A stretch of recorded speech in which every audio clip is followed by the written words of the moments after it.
말씀드린 바와 같이 오늘은 부활절이고 저희 지구촌 교회 1년 된 생일날입니다. 지난 시간들 또 돌이켜볼 때 우리를 인도해 주신 주님의 은혜가 참으로 놀랍지 않을 수가 없습니다.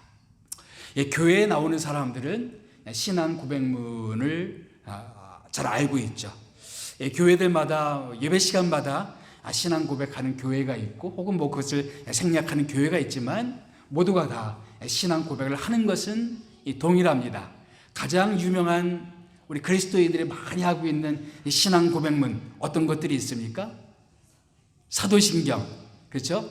전능하사 천지를 만드신 하나님 아버지를 내가 믿사오며, 이것이 사도신경이죠. 이것 말고도 기독교에서 오랫동안 크리스찬들이 고백해왔던 신앙 고백문이 있습니다. 하이델베르크 신앙 고백문도 많이 알려져 있고요. 또 친내 교인들의 신앙 고백서들도 있고. 근데 아마도 최초의 신앙 고백문은 무엇일까? 아마도 성경에 나와 있는, 특별히 성경 고린도전서 15장 3절 4절 말씀이 많은 학자들이 최초의 신앙 고백문일 거라고 생각을 합니다. 이 사도 바울은 말하기를 내가 언젠가 내가 받은 것이 있다. 다른 사람들한테 전수받은 신앙 고백문이 있다. 그리고 다른 사람들에게 이것은 난 또 알려주었다라고 말하는 내용이 있습니다. 그것이 뭘까요? 바로 15장 고린도전서 15장 3절 4절 말씀, 다 같이 한번 읽어볼까요? 시작. 내가 받은 것을 먼저 너희에게 전하였노니 이는 성경대로 그리스도께서 우리를 위하여 죽으시고 장사 지낸 바 되셨다가 성경대로 사흘 만에 다시 살아나사. 그래서 사도 바울도 이것은 자기가 받은 것이라고 말하고 있습니다. 자기가 전수받은 것이다. 그리고 고린도 교인들에게 자기가 전해준 내용이다라고 말하고 있습니다. 자기가 전수받은 신앙 고백문이 있는데 간단하게 요약하자면 두 가지입니다. 하나는 성경대로 예수께서 죽으셨다는 사실, 두 번째는 성경대로 예수께서 부활하셨다는 사실입니다. 성경대로 예수께서 죽으셨고 성경대로 예수께서 다시 살아나셨다. 그리스도를 믿는 그런 신앙인들이 처음부터 고백해 왔던 것이 뭐냐면은 예수께서 우리를 위해서 십자가에서 죽으셨다는 내용, 그리고 예수께서는 3일 만에 다시 살아나셨다는 내용, 이것은 우리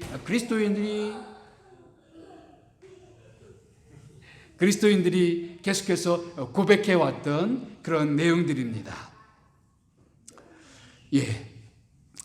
그래서 사람들은 예수님의 십자가에 대한 내용들을 잘 알고 있어요. 그리고 예수님의 부활에 대한 것도 많이들 압니다. 기독교인들은 예수님의 부활을 믿고 있다라는 사실들을 알고 있습니다. 그러나 많은 사람들은 어떻게 죽은 사람이 다시 살아날 수 있겠는가라는 사실에 대해서 믿기를 어려워합니다. 그래서 많은 사람들이 예수 믿는 것이 어렵습니다. 예수의 부활을 믿는 것은 어렵습니다. 어떻게 죽은 사람이 다시 살아날 수 있겠습니까? 라고 말합니다. 그럼에도 불구하고 기독교인들은 예수님의 부활을 믿고 있어요. 우리 기독교인들이 예수님의 부활을 믿는 이유는 무엇일까요? 오늘 많은 이유들이 있겠지만 오늘 마가복음 16장 말씀을 통해서 몇 가지 이유를 여러분과 함께 나눠보기를 원합니다. 첫째 이유는 여인들의 증언이라는 것입니다. 여인들의 증언. 예수님의 부활 혹은 성경에 나오는 기적 이야기를 믿지 못하는 사람들이 주장하는 내용 중에 뭐냐면은 예수 부활의 최초의 목격자의 증언이 여성들이라는 것 때문에 나는 예수의 부활 이야기를 믿지 못하겠다라고 말하는 사람들이 꽤 많이 있습니다. 오늘 본문 마가복음 16장 1절 2절 말씀 보게 되면 최초의 그런 증언은 사실은 여인들이었어요. 여인들이 어떤 경우로 갔습니까? 1절 2절 말씀 다 같이 읽어볼까요? 시작. 안식일이 지나매 막달라 마리아와 야고보의 어머니 마리아와 또 살로메가 가서 예수께 바르기 위하여 향품을 사다 두었다가 안식 후 첫날 매우 일찍이 해 돋을 때에 그 무덤으로 가며. 그러니까 안식일, 다시 토요일이 지난 주일날 아침이 되겠죠. 안식일, 토요일이 지난 주일날 이른 아침에 여인들이 예수님의 무덤에 갔습니다. 그래서 예수님의 시신에 향품을 바르기 위해서 무덤에 갔습니다. 한 가지 걱정거리가 있다면 유대인들의 동굴은 여기처럼 땅에 매장하는 그런 무덤이 아니고 동굴 무덤이 그 당시엔 많이 있었습니다. 동굴을 파서 거기다가 시신을 집어넣는 겁니다. 근데 보통 가족묘였어요. 아버지도 거기 들어가고 또 어머니도 들어가고 조상들이 다 그 동굴에 들어가는 겁니다. 그래서 아리마대 요셉이 그런 동굴 묘지를 하나 예수님을 위해서 마련해 주었어요. 그리고 동굴이니까 이렇게 열려 있으면 시신을 보잖아요. 그래서 커다란 돌로 무덤 입구를 막습니다. 여인들은 무작정 예수님 시신에 향품 발랐으면 좋겠다라는 생각으로 가긴 가지만 걱정거리 하나가 있었어요. 뭐였죠? 돌을 누가 옮겨줄 수 있을까? 사실은 그게 해결되지 않은 채 그냥 무작정 간 거예요. 무작정 갔는데 거기서 보니까 무덤 입구가 이미 열려 있었어요. 열려 있고 거기서 흰옷 입은 한 청년을 만나는데 그 청년이 뭐라고 말합니까? 6절 말씀 보니까 다 같이 읽어봅시다. 시작. 너희가 십자가에 못 박히신 나사렛 예수를 찾는구나. 그가 살아나셨고 여기 계시지 아니하니라. 보라 그를 두었던 곳이니라. 한 청년, 흰옷 입은 한 청년. 다른 복음서에서는 이 청년이 천사라고 이야기합니다. 한 천사가 말하는 거예요. 뭐라고 말했느냐? 너희가 죽은 자를, 그 십자가 못 박힌 예수를 여기서 찾는구나. 그는 다시 살아나셨다. 이 무덤 안을 들여봐라. 여기에 비어있지 않느냐. 그래서 여인들은 무덤 안을 보니까 무덤이 비어 있었습니다. 이것은 마가복음뿐만 아니라 마태나 누가복음 봐도 일관되게 최초의 목격자들은 여인들이었다라는 사실들을 증언하고 있습니다. 그래서 이것이 많은 사람들이 나 여인들의 증언을 어떻게 믿을 수 있겠느냐. 특별히 예수님 당시의 고대 사회에서는 여성들의 증언은 법정 증언으로 실효성이 없었습니다. 매우 미안하지만 그 당시에는 그랬어요. 그 당시에는 여성 차별이 있었기 때문에 여성들의 증언은 법정 효력이 없었어요. 그래서 여성들이 최초의 목격자였다는 것에 대해서는 난 그래서 믿지 못하겠다. 일례로 2세기에 살았던 그리스 철학자 켈수스라는 사람이 있습니다. 이 사람은 기독교를 반대하면서 거기 그 성경 읽어보니까 예수 부활 이야기가 최초의 목격자가 여성들이라고 그러는데 그것 때문에 나는 기독교 받아들일 수 없다. 켈수스라는 철학자는 그렇게 말을 했습니다. 그래서 이런 이야기가 그 당대에는 꽤 설득력 있게 받아들여지고 있었습니다. 여러분 어떻게 생각하십니까? 만약 여러분들이 어떤 법정 증언을 하는데 되도록이면 사람들이 받아들일 만한 이 증인을 내세우지 않겠습니까? 만약에 예수 부활의 이야기가 각색된 이야기, 만들어낸 이야기라면 이런 여성들 이야기 말고 오히려 사람들이 신뢰할 만한 그런 학자들이나 남성들이나 이런 사람들을 최초의 목격자로 내세우지 않겠습니까? 오히려 불리하게 작용하는 이 요소가 오히려 이 여성들이 직접 경험했고 직접 목격했던 이야기를 그대로 성경이 기록했다라는 것에 또 하나의 반증일 수가 있다는 거예요. 만약 만들어낸 이야기라면 절대로 저 같으면 여성들을 이런 증인으로 내세우지는 않았을 거예요. 오히려 사람들이 받아들일 만한 그런 신빙성이 있고 신뢰감 가는 증인들을 내세울 것입니다. 그런데 오히려 신뢰가 사람들이 잘 믿지 못하겠다 하는 사람들의 이야기를 그대로 기록하는 것을 보니까 내릴 수 있는 결론은 한 가지입니다. 성경은 있는 그대로 기록했구나, 있는 그대로 작성했구나 라는 사실들을 알 수가 있는 것입니다. 또 한 가지, 우리가 왜 우리는 예수 그리스도의 부활을 믿는가? 이 제자들의 변화입니다. 오늘 마가복음 16장을 보면 예수가 부활했음에도 불구하고 사람들은 예수의 부활을 잘 믿지 못하고 있습니다. 심지어는 여성들조차도 사실은 부활에 대한 믿음은 없었어요.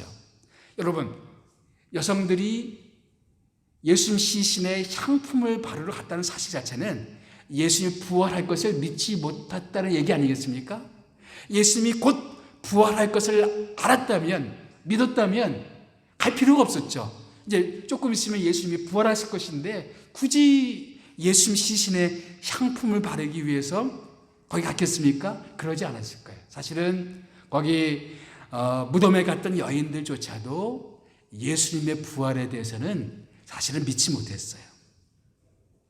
이 여성들이 천사를 만났습니다. 그리고 무덤에 들어가 보니까 무덤이 진짜 비어 있었습니다. 그러니까 전혀 예상할 수 없었던 일들이 벌어진 거예요. 그러니까 여성들의 반응이 어떠했죠? 8절 말씀에 다 같이 시작. 여자들이 몹시 놀라 떨며 나와 무덤에서 도망하고 무서워하며 아무에게 아무 말도 하지 못하더라. 이들이 정말 예수의 믿음을, 예수님의 부활을 견고하게 굳건하게 믿고 있었다면 이런 반응을 보이지 않았겠죠.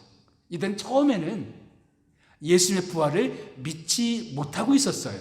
그런데 갑자기 천사를 만나고 또 예수의 무덤이 비어있는 이런 사실을 확인하면서 몹시 놀라고 두려웠어요.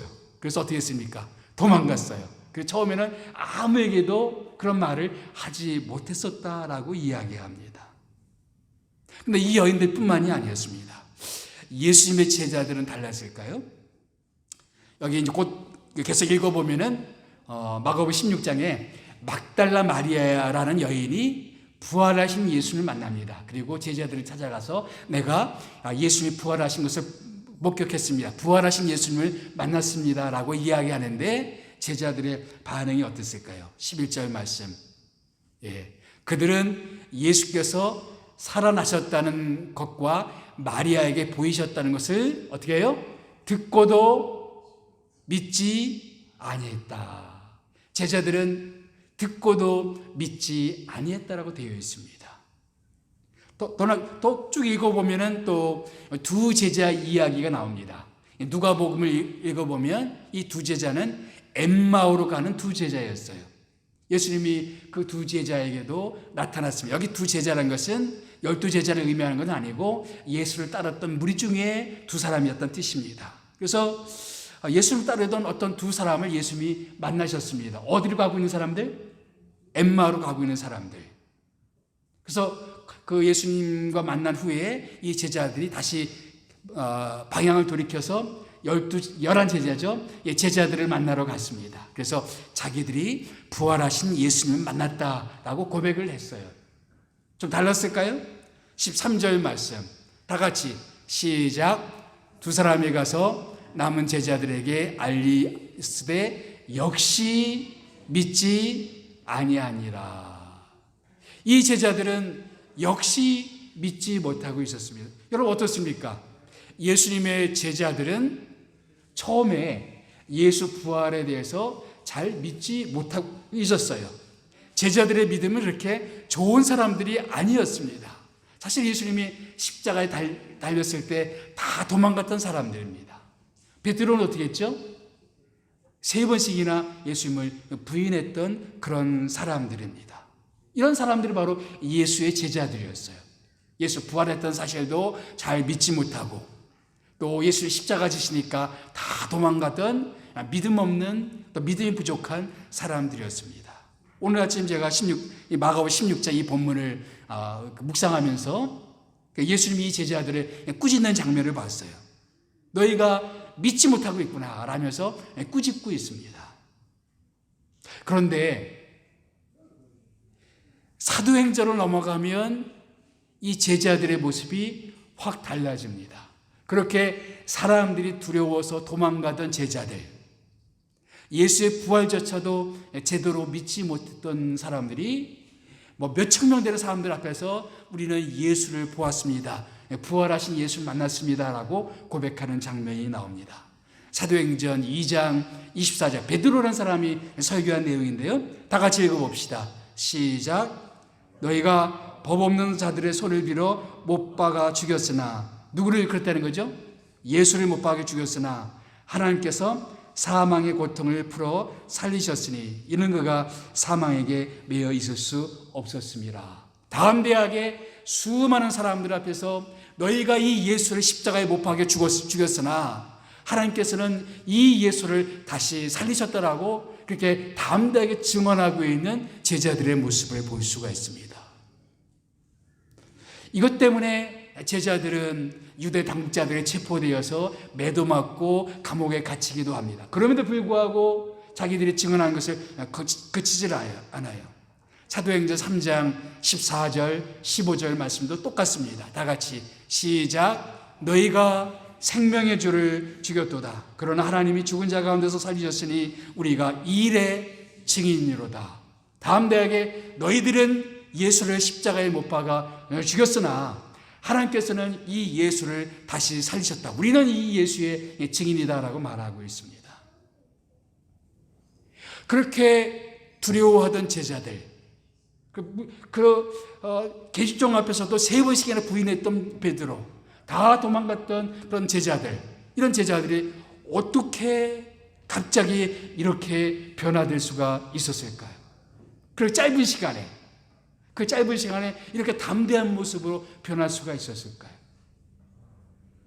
내릴 수 있는 결론은 한 가지입니다. 그들이 진짜 부활하신 예수님을 만났기 때문입니다.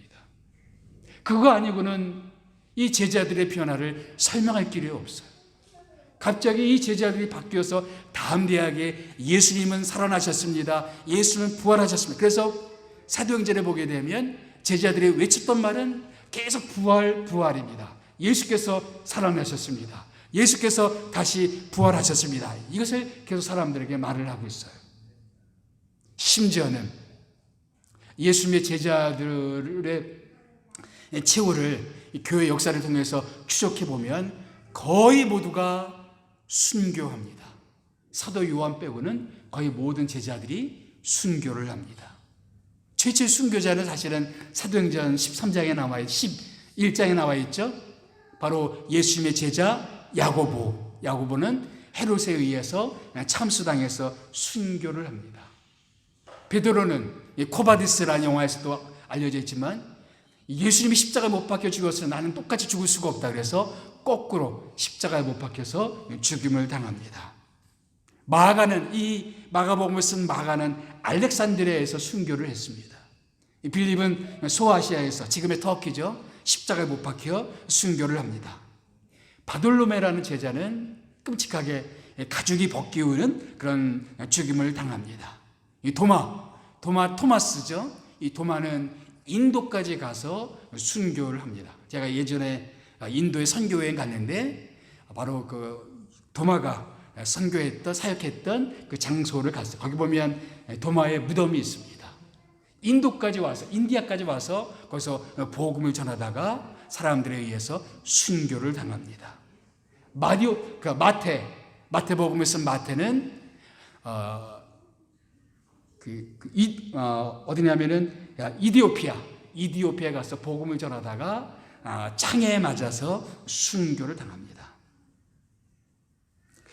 가룟 유다가 예수님을 배신했죠. 그래서 새로 뽑은 사람이 있어요. 혹시 이름 기억하십니까? 가룟 유다 대신에 새로 뽑힌 사람, 제자의 한 사람으로 뽑힌 사람, 마띠아라는 사람은 예루살렘에서 복음을 전하다가 사람이 던진 돌에 의해서 순교를 합니다.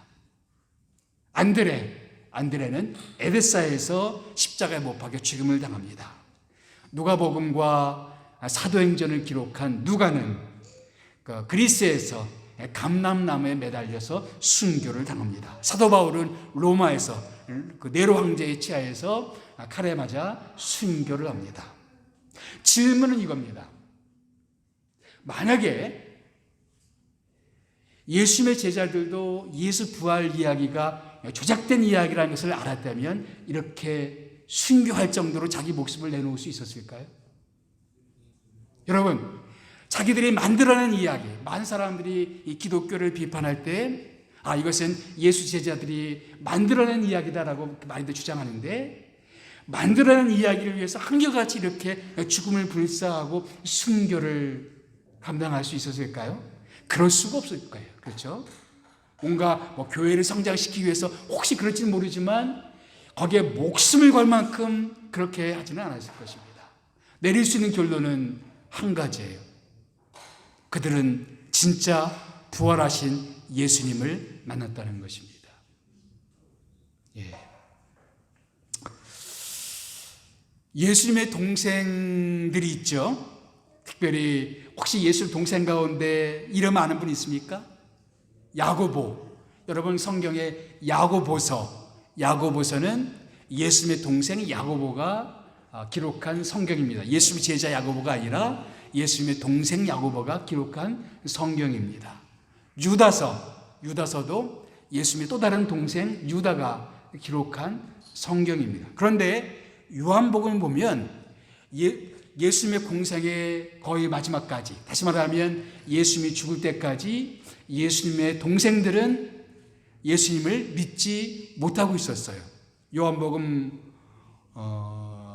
7장 5절 말씀, 마지막 예루살렘에 올라가셔서 초막절을 치룰 때 이야기인데 그때 그 형제들에 대한 이야기가 나옵니다.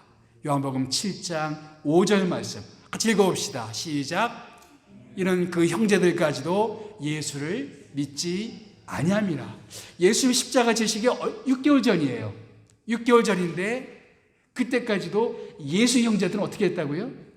믿지 않고 있었어요. 아마도 예수 십자가 지실 때까지 그들은 믿지 않았을 것입니다.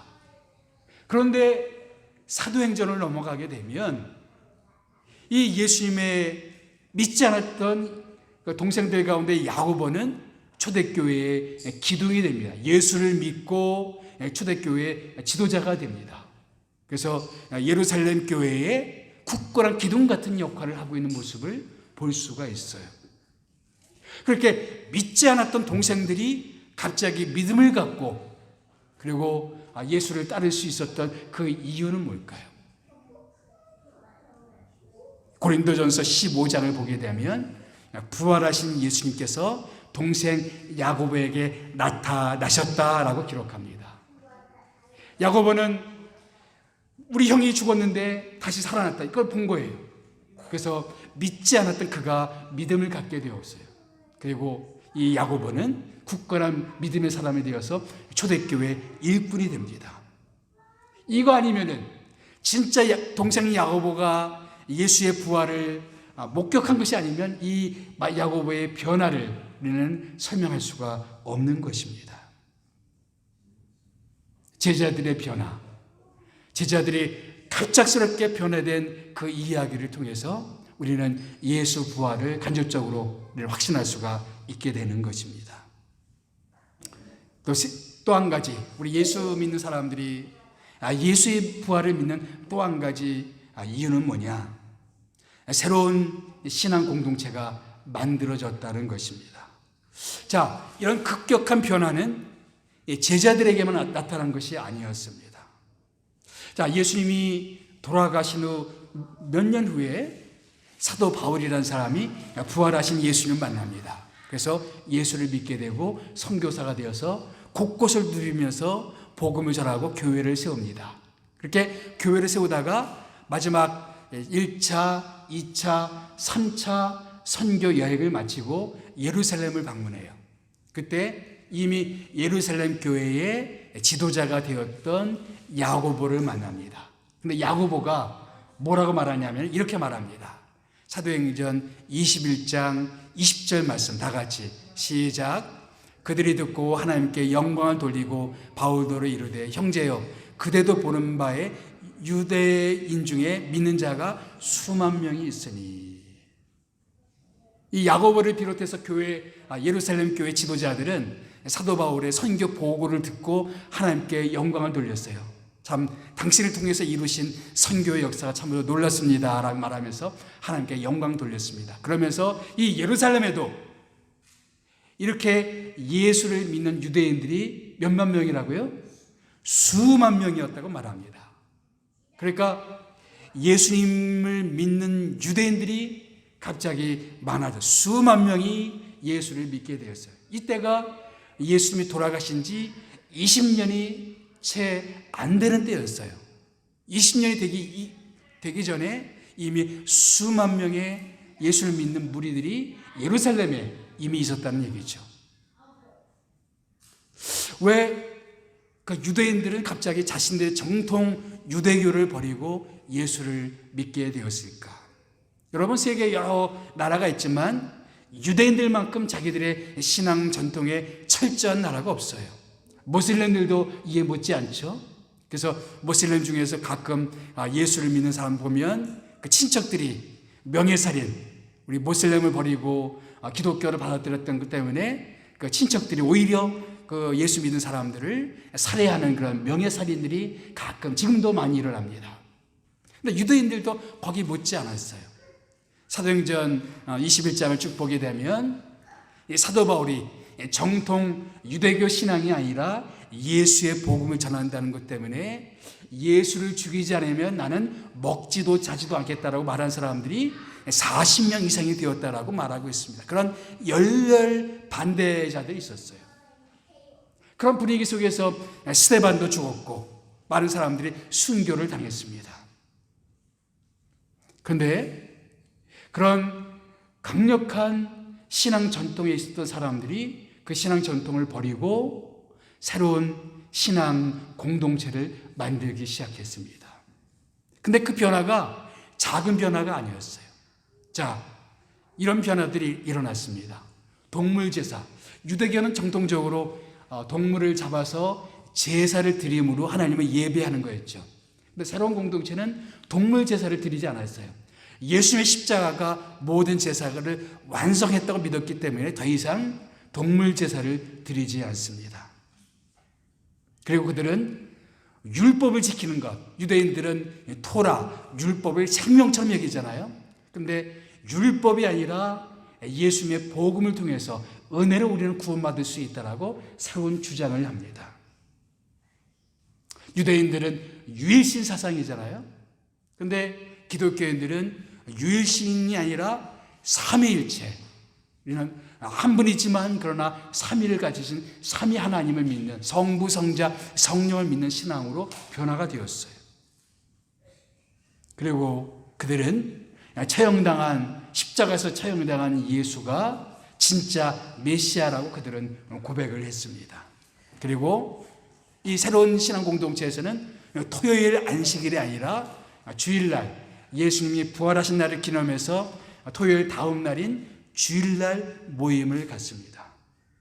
여러분들이 정통 유대인 입장에서 생각하면 수천 년 동안 내려오던 신앙 전통을 이렇게 짧은 시간 내에 바꿀 수가 있었겠는가?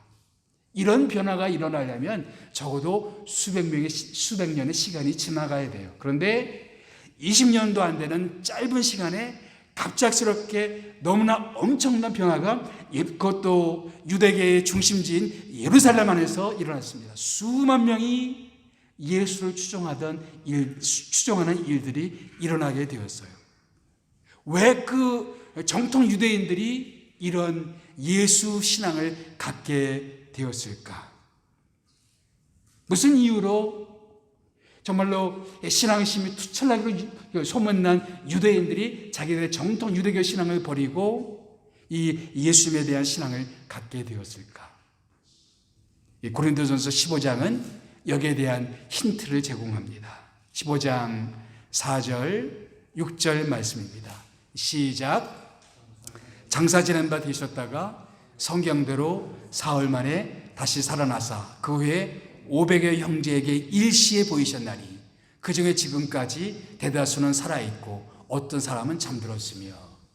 지금 바울이 고린도 교회에 보내는 편지잖아요. 이것이 AD 약 58년경에 기록된 성경입니다.